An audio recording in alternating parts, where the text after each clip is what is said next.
It seems that this mantra was written by Sri Aurobindo. I don't know whether it is 17th March or 19th March, 1933. But anyway, it is close to that, you see, after 83 years. So we are doing the descent of the divine Shakti's power in the soul of Savitri. That is what this section is describing, section 127, section 3 or 127 here.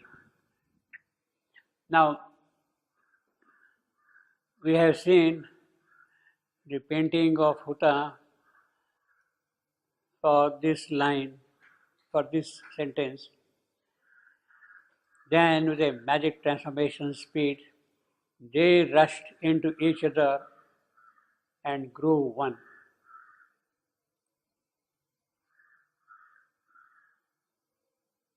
Because it is magic, so we can't speak anything about that.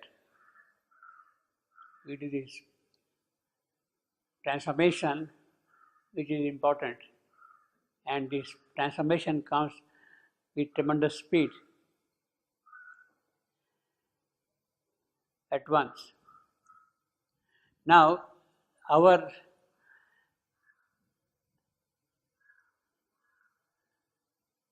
point was they rushed. Both of them are rushing into each other. The divine Savitri rushing into the soul of Savitri, the soul of Savitri rushing towards divine Savitri. They rushed. This day is what is being described in this section. How the divine Savitri is rushing into the soul of Savitri, how the soul of Savitri is rising up and leaping up towards the divine Savitri. So it is that they rushed, which is what we have got in this section. In other words, you can see how yogically the poet is always complete in taking care of every phrase he uses in Savitri. He simply doesn't leave to our imagination, they rush into each other. He is now describing the entire sequence of happening, how things are happening actually. He doesn't leave to our imagination how they are rushed into each other, you see. So the whole section is now basically concerned with that aspect of they rushing into each other. The first thing is, of course, but now the half-opened lotus bud of her heart. This has opened out halfway. And an image revealed the secret soul. The moment that opens out, then you see the secret soul there. There was no wall severing the soul and mind, no mystic fence guarding from the claims of life. Okay. Then it goes further down. In its deep lotus home, her being set. Savitri is being, divine Savitri is being in the individual Savitri here, set as if on concentration's marble seat, calling the mighty mother of the world. So she is calling now. That rush aspect now is coming now more and more important. She is calling, please, divine mother, mighty mother, come and take possession of me. Calling the mighty mother of the world to make this earthly tenement her house. Take charge of me. She is calling her down, see. And then as in a flash from a supernal light, in response to that call, a living image of the original power, a face, a form came down into her heart and made of it its temple and pure abode. So, this is the rushing. She is calling down the mighty mother, please come down and take possession of my earthly form, my earthly body, my earthly house. And she is coming here and taking now the charge of the whole thing and making her earthly house a temple for the God to reside. So that is the kind of rushing. She is calling and the response is there received. But when his feet had touched the quivering bloom, a mighty movement, so they are coming down here. Now as a result of that, what happens to the earthly house? When his feet had touched the quivering bloom, a mighty movement rocked the inner space, as if a world was shaken and found his soul. A world was shaken and found his soul as a result of that impact of her coming down. She is pressing her feet in the half-opened lotus of the heart, you see. As if a world was shaken and found his soul out of the inconscient, soulless, mindless night. A flaming serpent rose, released from sleep. So that is the aspect of rushing now, of the two things again coming simultaneously, from above, from below, rising up, you see. It rose, billowing its coils, and stood erect, and climbing mightily, stormily on its way. It touched the centers with its flaming mouth, as if a fiery kiss had broken their sleep, their centers. There is for the centers. Touched the centers with its flaming mouth. This is of course for the flaming serpent.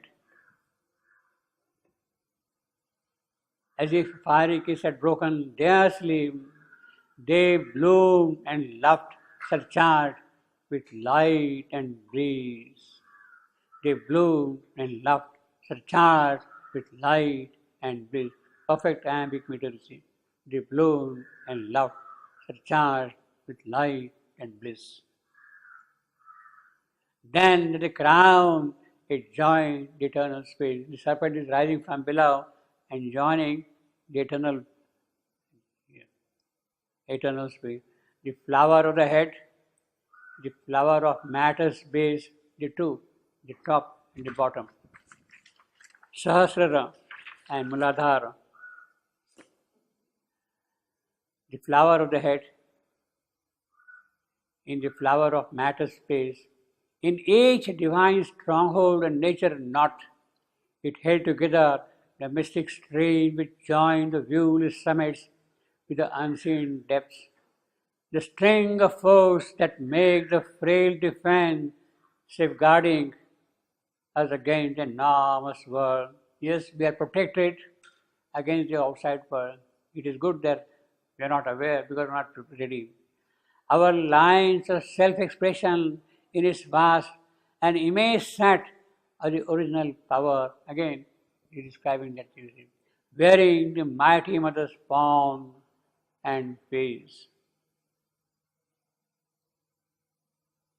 Armed, bearer of the weapon. Now who is this mighty mother? As I said, the poet does not leave any phrase unexplained. He has talked here of the mighty mother. And that mighty mother now, the description of hers, armed, bearer of the weapon and the sign. She is holding in her hand the weapon and the sign, Trishula and the symbol, whose occult might no magic can imitate. Manifold at once she is set, a guardian force, a savior gesture guardian. She is guarding all these force, all these centers of the inner body, you see. A savior gesture stretched her lifted arm. That Abhaya Mudra is there, holding her hand like that. Yes, you are safe, you are safe, you are safe. Savior gesture stretched her lifted arm, and symbol of some native cosmic strength, a sacred beast lay prone below her feet, a silent, flame-eyed mass of living force. Again, who is the sacred beast? The sacred beast, silent, flame-eyed mass of living force. That's the lion at the feet of Durga. of the Divine Mother. She is holding the trident in one hand and the symbol in the other hand. And at her feet is this lion force. So this is what we had seen last time. So with this coming down of this call from Savitri, that response from above, with that inrushing of each other, what happened? All underwent a high celestial change. It is then really the change can take place. When there is a call from below and there is an answer from above, then the celestial change can take place. The divine change. Breaking the blackened conscience. And what kind of change is this? It breaks the blackened conscience wall. It effaces the circles of ignorance. That's a change. Divinity is burst flaming forth. So the negative is done, the positive is now. Breaking the walls, effacing the circles. Divinity is flaming forth. Each part of the being trembling with delight, lay overwhelmed with tides of happiness, and saw her hand in every circumstance. She is now saying that yes, she is going to do everything, whatever is going to happen here. And saw her hand in every circumstance, and felt her touch in every limb and cell, even the very physical, responding to that, is feeling that kind of a thing. And saw her hand in every circumstance and felt her touch in every limb and cell. In the country of the lotus of the head, in the country of the lotus of the head, which thinking mind has made its basis space. This is the first center. Sahasrara, 1,000-petal lotus. Lotus of the head. At the moment, that center is occupied by the thinking mind. We are not yet open to that. Our mental thing has blocked the power of the center, which thinking mind has made its basis space. Second, in the castle of the lotus twixt the brows here, Ajna Chakra, the second, Ajna Chakra. Whence it shoots the arrows of his sight and will. This is the center of knowledge and will, determination, sankalpa. From here. Here all the 1,000 aspects of idea force are there. Here will and knowledge. It is that will now come into expression, will and knowledge. Twixt the brow, whence he shoots the arrows of his sight and will in the passage of the lotus of the throat, Vishuddha, the third center. 1, 2, 3. Lotus of the throat, where speech must rise and the expressing mind, and the heart's impulse run towards word and fact. A glad uplift and a new working came. A new working came. That is the aspect of celestial change. He's talking of celestial change, you see. So, the upper three centers, one here, third here. Now, it is from here that the word comes out. Throat center. Word means the power of expression, of putting in definiteness, in manifestation, the divine idea, the divine force. Yes, idea is there, force is there, but how do you put here in action? It is from here. The word stands for expression in the creation. The castle of the lotus to the brows, in heart simple, where speech must rise. Speech stands for that word, expression, of giving a form, definiteness. Speech does not necessarily mean word in that sense. It can be painting, it can be music, it can be sculpture, any kind of a thing. It is from there it comes out, you see. A glad uplift and a new working came. So these three centers are described here, and then as a result of that, what happens? The immortal's thoughts, these are the centers in the head, basically, upper part of the subtle body. What happens because of that? The immortal's thought displaced our bounded view. Obviously, it is not the mental mind which is thinking, but it is the immortal mind which is now finding out. Immortal's thoughts displace our trapped idea and sense. All things now bore a deeper, heavenlier sense. All things now bore a deeper. That is the celestial change, high celestial change. See how he is describing each aspect of it.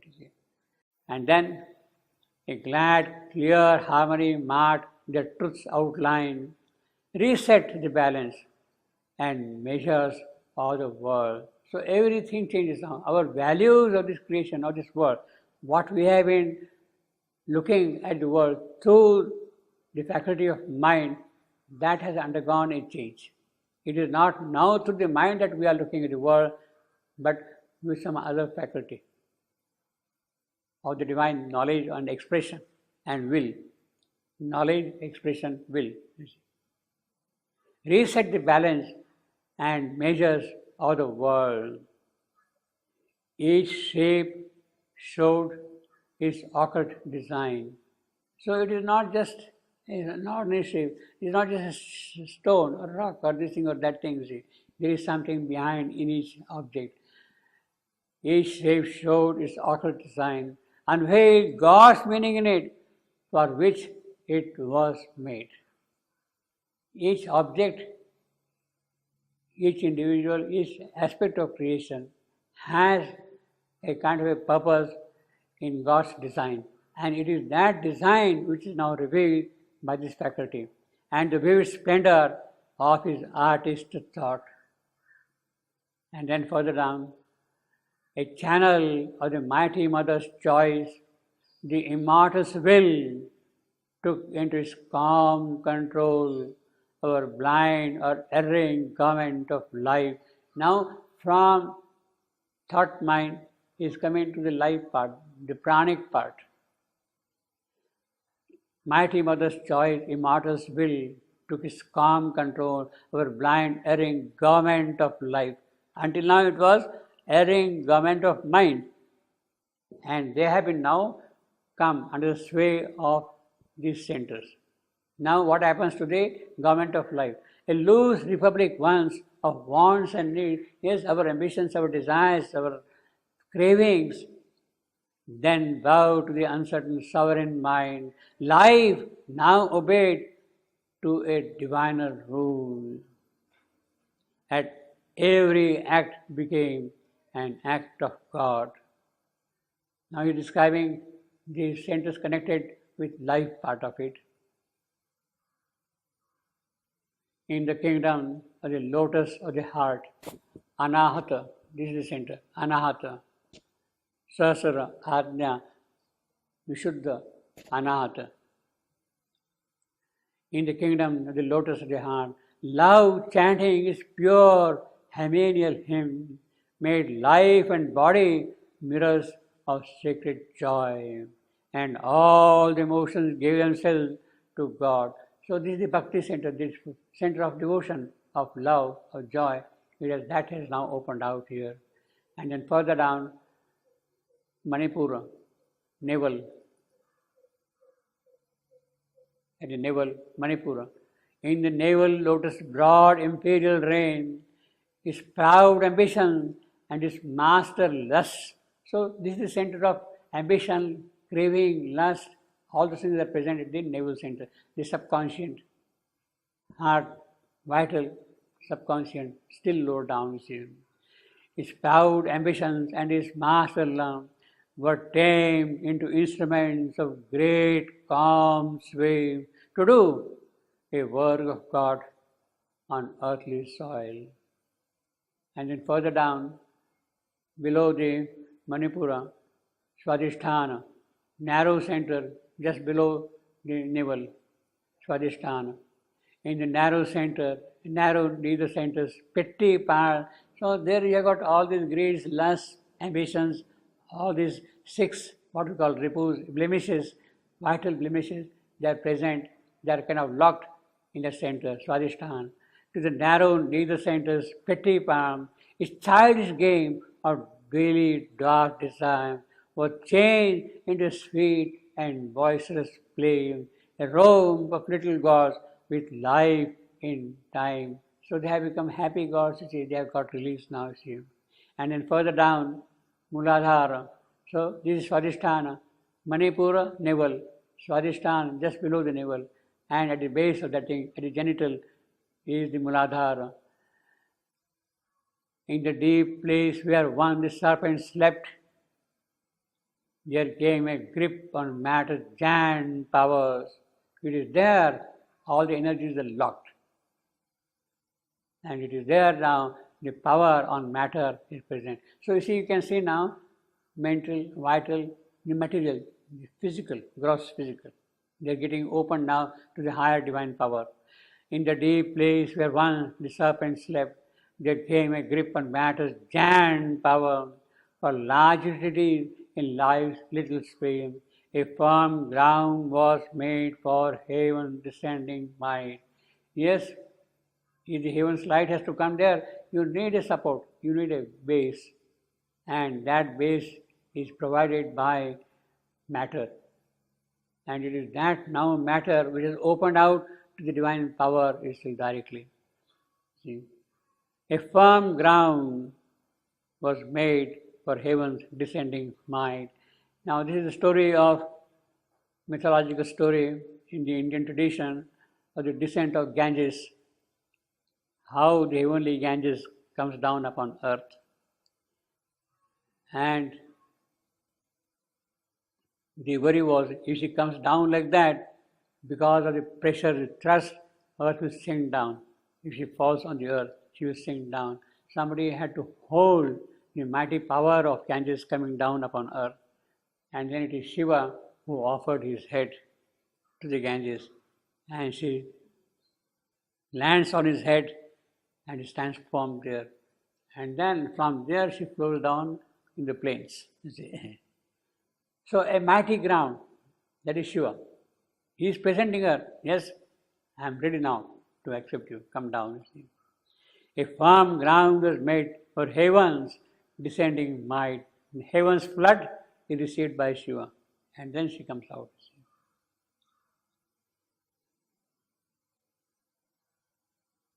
Now this is the description of all the 7 centers coming down.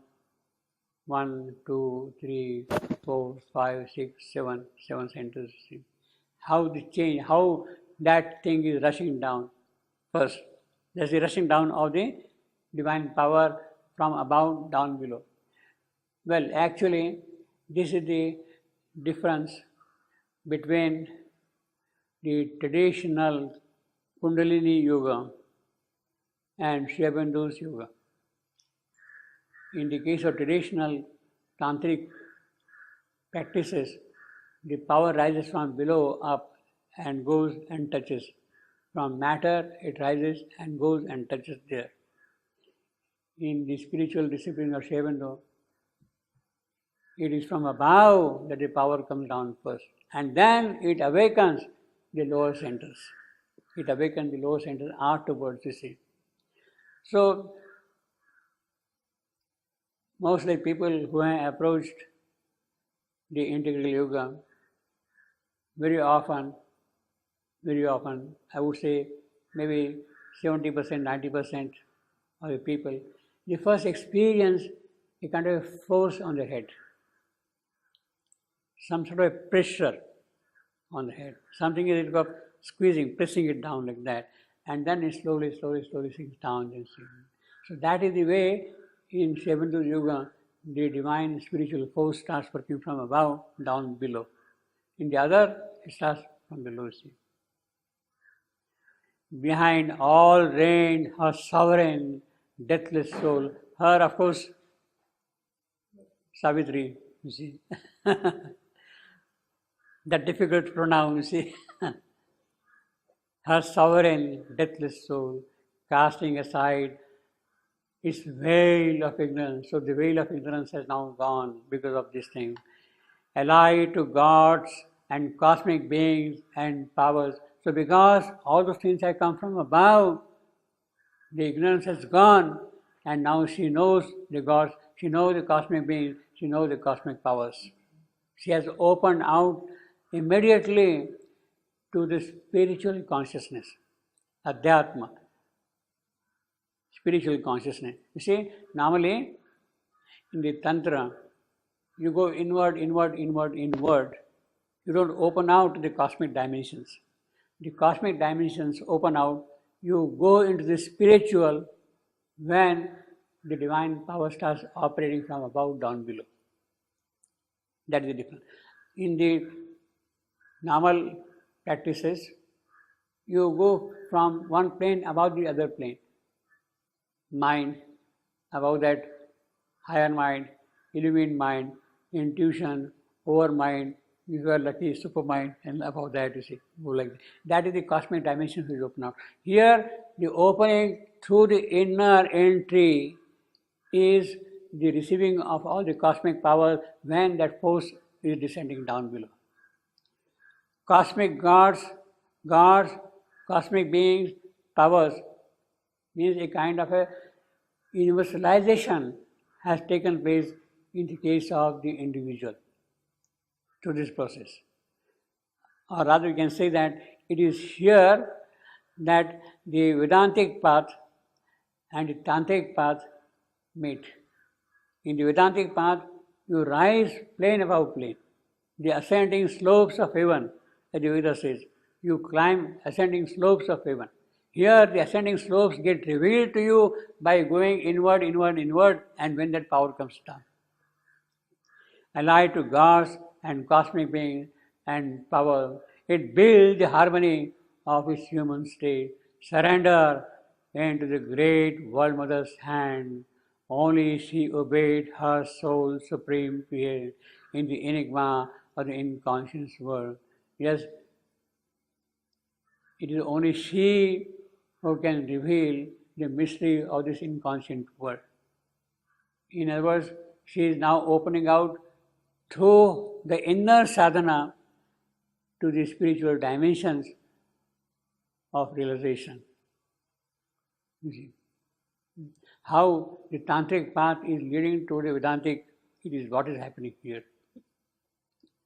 A secret soul behind, supporting all, is master and witness of our ignorant life, admits the person's look and nature's rule. But once the hidden doors are flung apart, then the veiled king steps out in nature's front. The veiled king steps out in nature. He has been hiding behind. Now the doors are opening out because of this pressure. All the centers have opened out.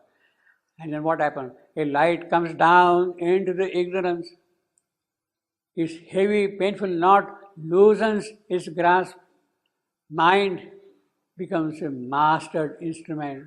Life, a hue and figure of the soul. So how things open out here from below, you see.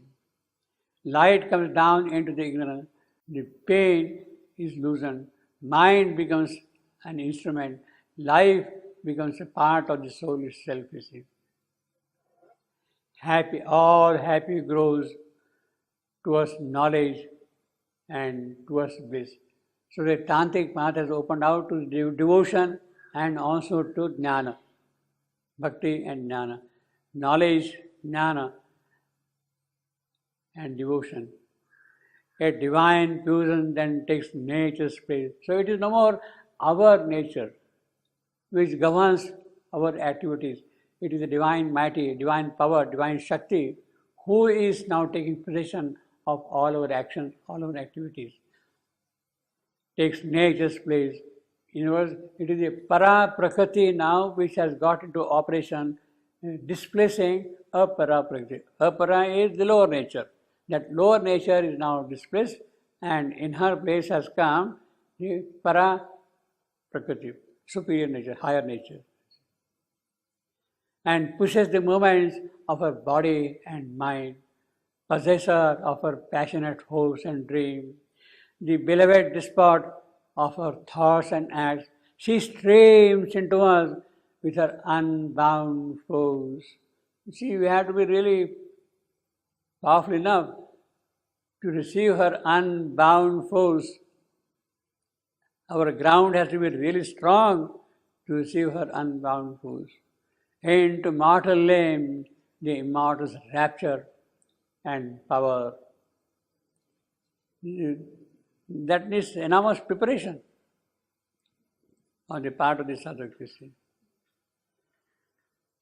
And inner law, with that, see, he's talking now again, celestial change. This has happened. An inner law of beauty shapes our lives. So it is not by our mind we think, it is not by our sense of aesthesis we just think. Some other perception has opened out in our case. Our words become the natural speech of truth. Each thought is a ripple on a sea of light. Then sin and virtue lead a cosmic lists. They struggle no more in our delivered hearts. Our acts chime with God's simple, natural good, or serve the rule of a supernal light. So this is the high celestial change which has taken place. In the case of Savitri, this is the rushing of the two spirits into each other. They rush into each other and became one. That it is not now the lower nature which is governing Savitri, but the higher nature. Divine fusions now has taken possession of the lower nature completely. Yeah, this was the first picture we saw. They rushing into each other. But as I said, this looks to me only one-sided. She is rushing, not the other one. Pardon me? The other one is static. Yeah. Now, this is the half lotus bud in the heart which is opened out. And there the divine image is sitting. You see here half lotus?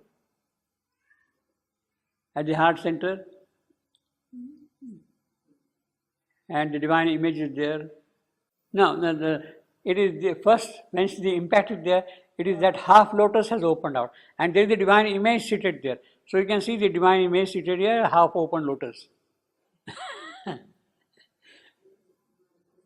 And this Savitri is in her pose of meditation, and her poor husband is sleeping in the bed there, see. See. Now this is the rush of the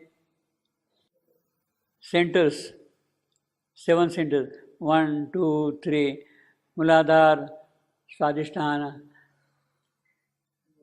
Manipur, Anahata, Vishuddha at the throat. This is Vishuddha at the throat, and this is Ajna and this is Sahasrara. Now here, these are the various centers with different lotuses. This is a 1,000-petal lotus at the head. Sahasrara, Sahasradala, it has 1,000 petals at the head. That is the overmind center. Overmind multiplicity. 1,000 is indication of the multiplicity. Overmind center here. And this is a lotus with 2 petals, Ajna Chakra. This is Anahata, this is Vishuddha, throat. This is Anahata, this is Manipura, Swadhisthana, and Muladhara. There are many ways of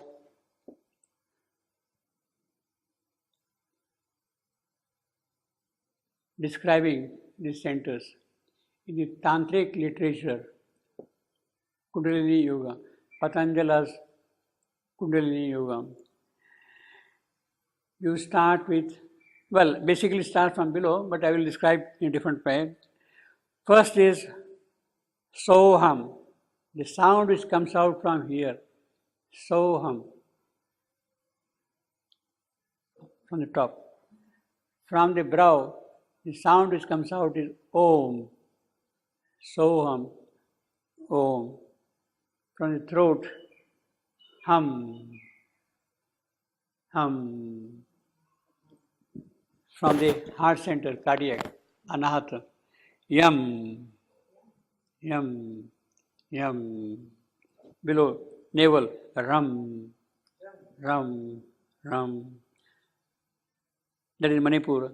Then Swadhisthana, Vam, Vam, Vam. And down below, Muladhara, Lam, Lam, Lam. So the 7 sounds are Soham, Om, Ham, Yam, Ram, Vam, Lam. See, goes on. Yeah, you see. Soham, Om, Ham, Yam, Ram, Vam, Lam. Go on listening to different sounds. Soham, Om, Ham, Yam, Ram, Vam, Lam. It creates those particular vibrations in those places, you see. From different places, you see, they are coming out, you see. Now, in the Indian musical literature, these 7 sounds, Soham, Om, these 7 sounds are connected with 7 notes of musical quality.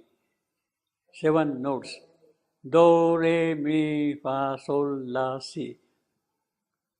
I will give an example. Sa, that is Muladhara. Sa or Do. Sa, Re, Ga, Ma, Pa, Dha, Ni. These are the 7 notes in the Indian scale of music. Sa, Re, Ga, Ma, Pa, Dha, Ni. Sa, Re, Ga, Ma, Pa, Dha, Ni. And the corresponding Western, Do, Re, Mi, Fa, Sol, La, Si. You see, 7 corresponding. Do, Re, Mi, Fa, Sol, La, Si. So, Sa comes from Muladhara, base center. Sa or Do. Re, second, comes from Swadhisthana. Mi or Ga from Manipur, navel center. Ma or Fa from the heart center, Anahata. Pa or Sol, Do, Re, Mi, Fa, Sol from Vishuddha, from here, Vishuddha. And La or Dha from here, Dha. Ajna, this is Ajna Chakra. And from above, Ni or Si. Do, Re, Mi, Fa, Sol, La, Si. You see. Or Ma, Pa, Dha, Ni. From here, you see, it goes out, you see. So that is the octave. That's the complete octave. All the 7 centers are picking up. This is the octave, you see. All the 7 notes are there, basically. Each center is opening out with that sound. In the Tantric, I have given you Soham, Om, etc. All that. You see. In the musical notes, Sa, Re, Ga, Ma, Pa, Dha, Ni. Now,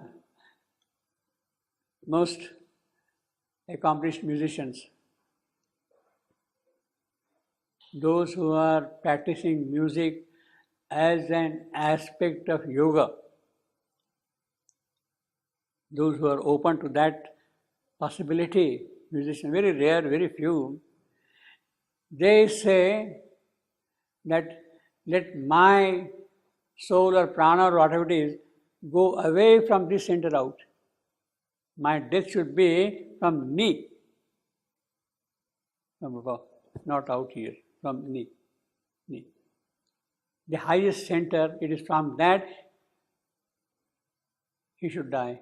His breath should go away from this center, Ni, from Sahasrara. Well, that is what the great musicians aim at. If you have to die, they should die from the center up, you see. Now, these centers are described as lotuses also, 7 lotuses.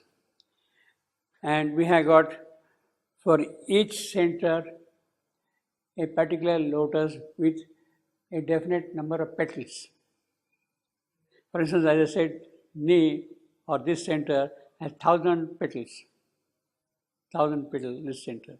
Is it really 1,000 or is it? 1,000, technically 1,000. Not 900. No, 1,000. 1,000. Counted. Yes. Everybody said. Yes, 1,000. 1,000 petals, all that thing. Yeah. So, at the base, Muladhara, at the base center, Muladhara, is a lotus with 4 petals. 4 petals at the base. The next center, Swadhisthana, has 6 petals from below.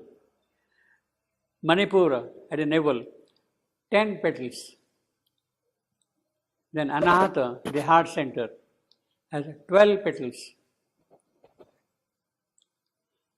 Vishuddha, this center, has 16 petals. Then Ajna, this center, 2 petals. And above the head, 1,000. So you have got 4, 6, 10, 12, 16, 2, 1,000. Number of petals on the lotus, you see. Now, they have different colors also for these lotuses. They are not all same color, all the lotuses. It is very elaborate science, you see. Very elaborate. Now, the lowest center, Muladhara, is crimson, deep red, crimson. Then Swadhisthana, between Muladhara and Manipura, navel, vermilion. The navel center, Manipur, blue. Then Anahata, the heart center, red. Red, you see, this center is red. So you have got crimson, vermilion, blue, red. Then comes here, smoky pink, smoky purple. Smoky purple, this one. And then this Ajna Chakra, white. 2 white petals. Knowledge and will. Knowledge and will. Ajna Chakra. And 1,000, there's the gold. Gold center. So we have got a complete description of the number of centers, their corresponding notes, sa, re, ga, ma, do, re, mi, fa, the number of petals, the corresponding colors of these lotuses, and till that, you see. Actually, if you remember, when Savitri began her yoga, 116.2, 116, 116.2.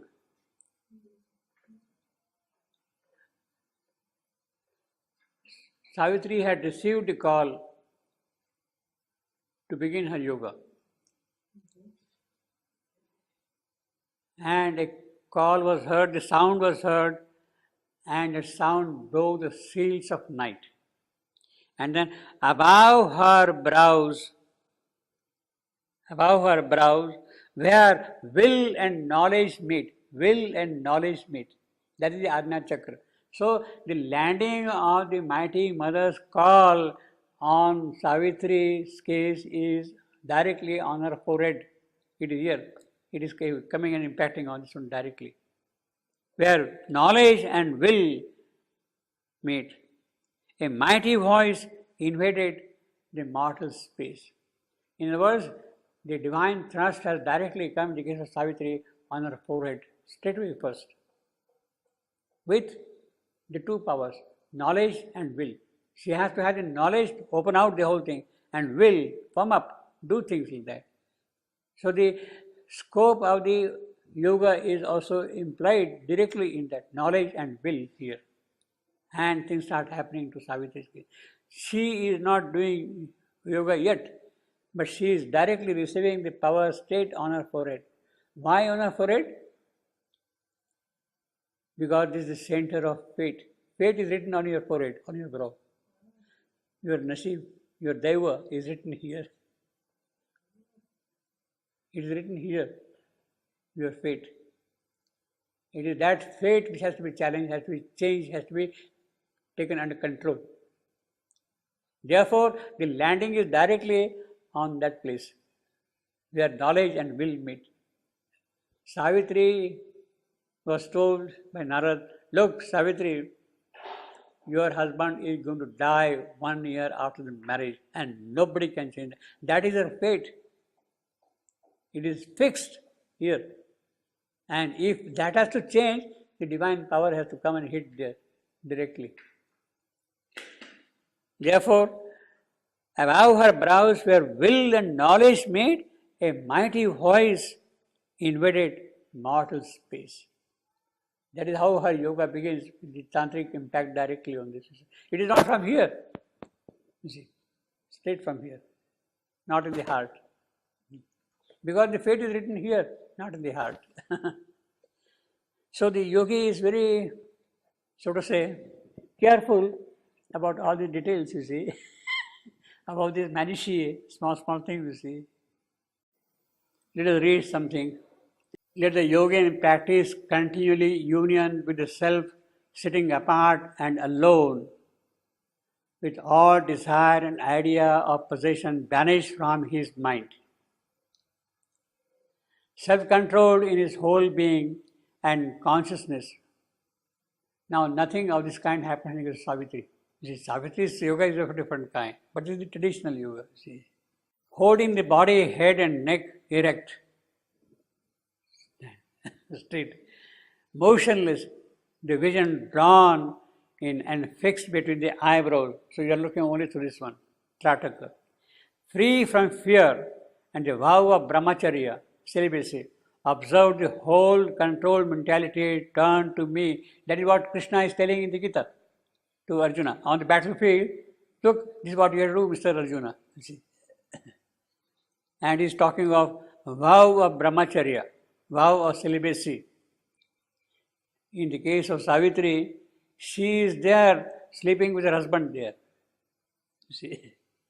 And her husband is embracing her sometimes, and she is quivering with joy. So this is a different case altogether, you see. Observe the whole controlled mentality. Turn to me, this is Krishna. He must be firm in yoga, wholly given up to me. Thus always putting himself in yoga by control of his mind. In the case of Savitri, it doesn't happen. It happens differently because he has come from the soul now, you see. Yogin attained the supreme peace of nirvana. Well, Savitri is of course going to attain nirvana, but she is not going to merge into nirvana. Next canto will see that, you see. Yoga destroys all sorrow, etc., etc.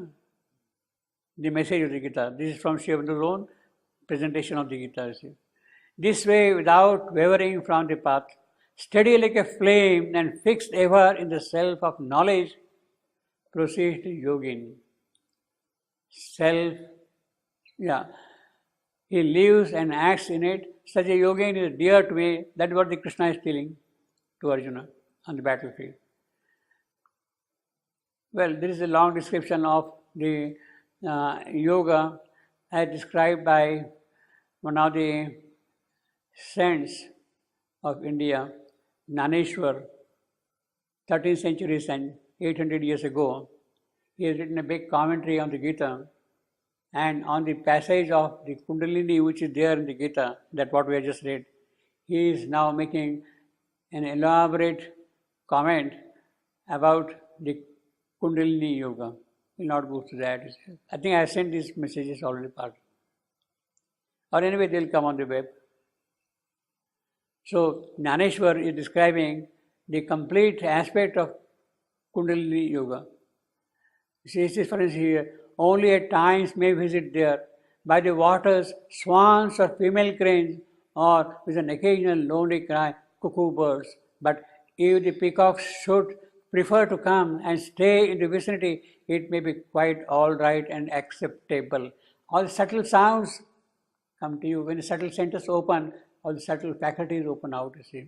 Somewhere there, hidden and cloistered, may exist an anchorized small center or a little fane of Shiva, a small little temple of Shiva is there, what you will see. In the surrounding, the aspirant should select a good, comfortable spot for doing meditation, all that. Such a yogin soon gets distant sight television and begins to see things that are far away, even beyond the other shore of the sea. New drishti has opened out, faculty. He can hear different sounds that you see. In fact, we have got this long description of that thing in Canto 14 of the second book, the book of the Tarot, the world soul. That Kundalini, the mother of the worlds, in imperial greatness and glow, the majesty of the Lord of Consciousness himself. She is the one who takes care of the shoot that has sprung up from the little seed, the seed that bears itself the whole cosmos. Well, and then how the yogin advances and sees many, many things and all that. A complete description is there. Jnaneshwari. In the 6th chapter of Jnaneshwari, in 4 sections, he has described all these things. Such is the outstanding siddhi you get, and with it you start discovering the marvelous riches of the self, Atma Riddhi. But we are not along that line. Our path is different. It's not Kundalini for the sake of Kundalini. It is incidental. It has to open out in a certain different pursuit. Yeah. Shivendra is describing the 7 centers, 7 folds, 7 lotuses, 7 jewels, 7 suns in great detail. All is created by the Supreme Goddess. His emphasis is on the Shakti, the Supreme and original Mahashakti. He says the original power, no, what we got in Savitri, which is now the puissance. All proceeds from her, all lives by her, all lives in her, even as she lives in all. All wisdom and knowledge are her wisdom and knowledge. All power is her power. All will and force, her will and force. All action is her action. All movement, her movement. All beings are portions of the power of existence. Well, it is she then who is operating. 7 times 7 are the planes of the Supreme Goddess. He has described who the Supreme Goddess is first, and now the details. 7 times 7 are the planes of the Supreme Goddess, the steps of ascent and descent of the divine, transcendent and universal Adya Shakti, the first purpose. 7 steps of descent, 7 steps of ascent. They rush into each other. Climbing of 7 steps, climbing down 7 steps. They rushed into each other. 7 times 7, 49. In other words, each center has an element of other 6. They are not totally in isolation. This is not only by itself. It also has something of this, something of this, something of this, something of that, though in lower proportions. And then it becomes 7 into 7, 49. So 7 into 7, 49, add to that 1 who is controlling, that is 50. 49 into plus 1, 50. Twice of that, ascent and descent, 100. That is the meaning of 100. 7 into 7, the centers of activity in the 1 makes 50, and up and down, the 2 triangles, intersecting and joining into each other. That makes 100. So Shivantu symbol is basically that 100. You see. Yes. Above are the thrice seven supreme planes of Satchit Ananda. Thrice supreme planes of Satchit Ananda. In between are the seven planes of the divine truth and vastness, Mahat Brahma. In the transcendent itself, there are divisions. Above, Satchidananda. In between, that is, in the world of supermind. Below are the thrice seven steps of ascent and descent into the evolutionary world of earth existence. These three gradations, what is described here, three, Satchidananda, Mahat, and below. These three gradations are successively supermind or truth mind with its seven suns. So the supermind has seven suns.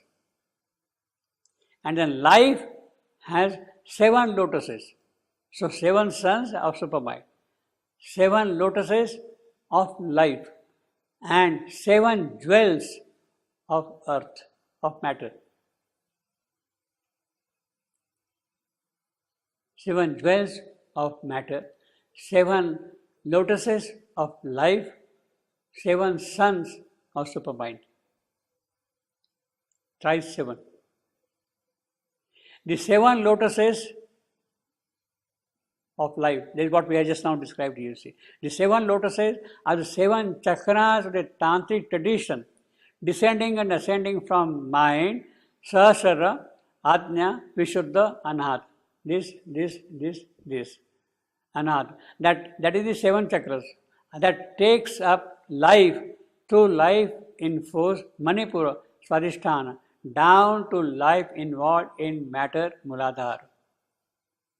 So all the three regions are covered by that. You see. Mind, life, and matter. Now, of these seven life centers, what he calls the lotuses, life centers, are themselves centers of truth in life, even as the seven suns are each a flaming truth of supermind. So seven suns are of supermind. Seven lotuses are of life, of prana. You see. But these lotuses have been veiled, closed, shut into their own occult energies by the ignorance. We are not aware of them. Hence the obscurity, falsehood, death, suffering of our existence, because they are closed. So if you open them out, then there will be no more death for you.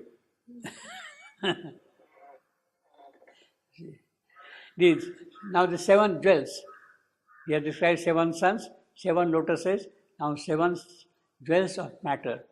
These jewel centers of the Earth Mother are seven luminous jewel hearts of truth in substance, in matter.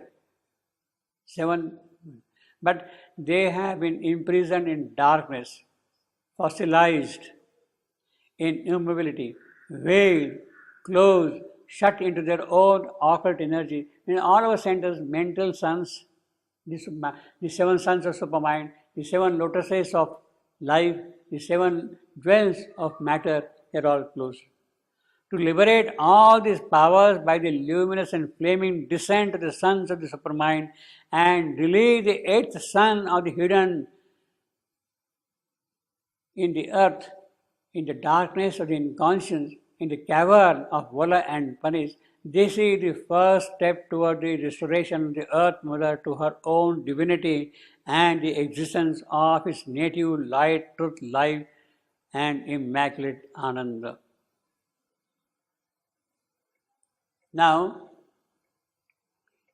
if you want to really describe what is Savitri, Shivantu's epic, it is in this sentence. This is the big photograph. This is the jnana. Yeah. Yeah. This is all Savitri is here. Everything is here of Savitri. To liberate all these powers with a luminous, flaming descent of the suns of supermind. And release the eighth sun. Now this is what I'll do. Eighth sun of truth hidden in the earth. We'll talk about that. In the darkness of the inconscious, the eighth sun is, seven suns are open. Eighth sun is hidden in the cavern of Vala and Panis. This is the first step toward the restoration of the earth mother to her own divinity and earth existence, to its native light, truth, life, bliss, immaculate Ananda, all that. Sun is Martanda. Yeah, I'll come to that, Martha. This eighth sun of truth hidden in the earth. Aditi, the divine mother, the mother of the gods, she has got 8 sons. 7 sons she has taken to the heavens, and 8th son she has left here on the earth. She has left the 8th son here on the earth, and that 8th son is called Martanda. Martanda, well, if I may say so, Martya and the mortal egg. It is mortal egg. It is that she has left here on the earth. Martya and she has left him here, because it is he who has to come up and rise to all the 7 sons. So that way Martanda is the soul of evolution of the earth, climbing up from the inconscience up to the supermind level. This is the Vedic description. This Martanda is described in the Rig Veda.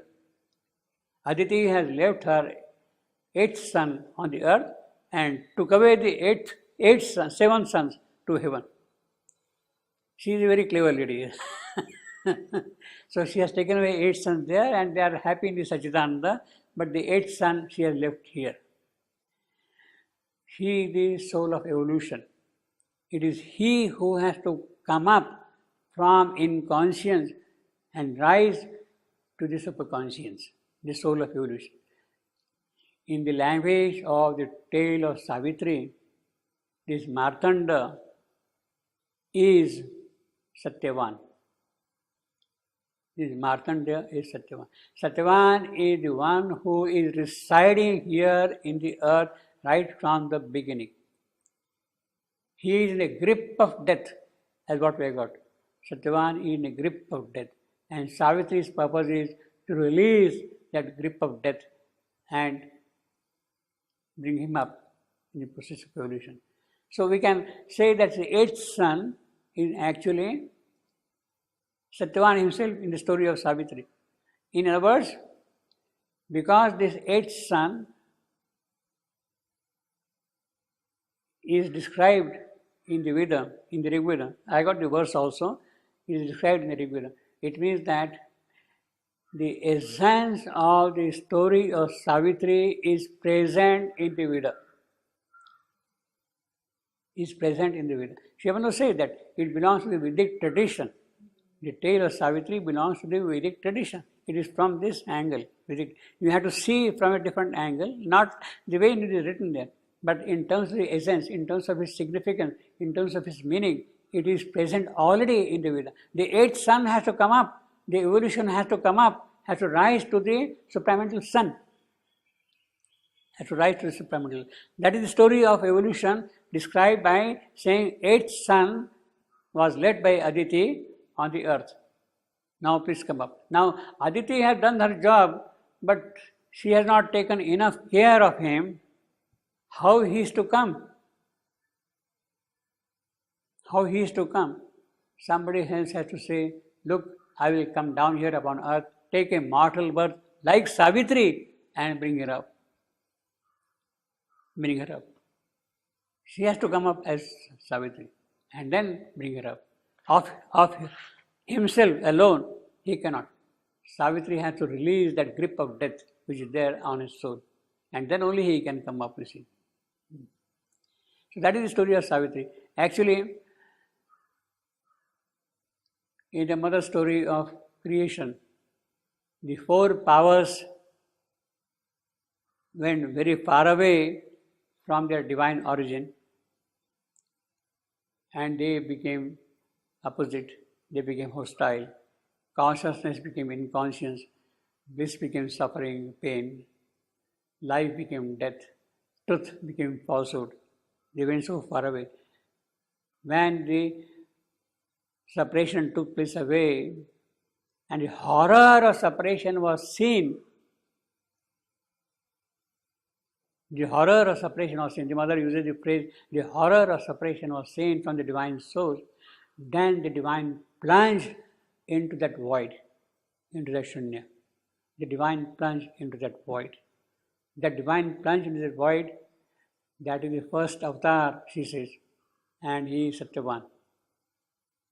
He is Satyavan who has plunged into that void, and it is he now who has to come up with. When the horror of separation was seen, the divine himself plunged into the void, and it is he, because of his presence there, now things are happening, because of work of Savitri. Since the beginning of this creation, whenever and wherever there was a possibility of manifestation, I was there. She has been doing all along, right? Since the beginning of the creation. You see that. She has been doing that toilsome work all along the thing. So this Martanda, seventh son, the horror of separation, the plunge of the divine into the void, they are essentially the same thing. They are not really separate in terms of the significance of the stories. So the Vedic knowledge of the divine manifestation was there. How it was going to happen, that modus operandi, those details, they were not there. They had to be worked out by successive appearance of avatars, by the successive births of Savitri. He says later on, Savitri herself, the divine tells to Savitri, by many human births, will make this world a life divine. Many human births, he says. Many human births. So this is the Martanda. May I ask you a question? Pardon?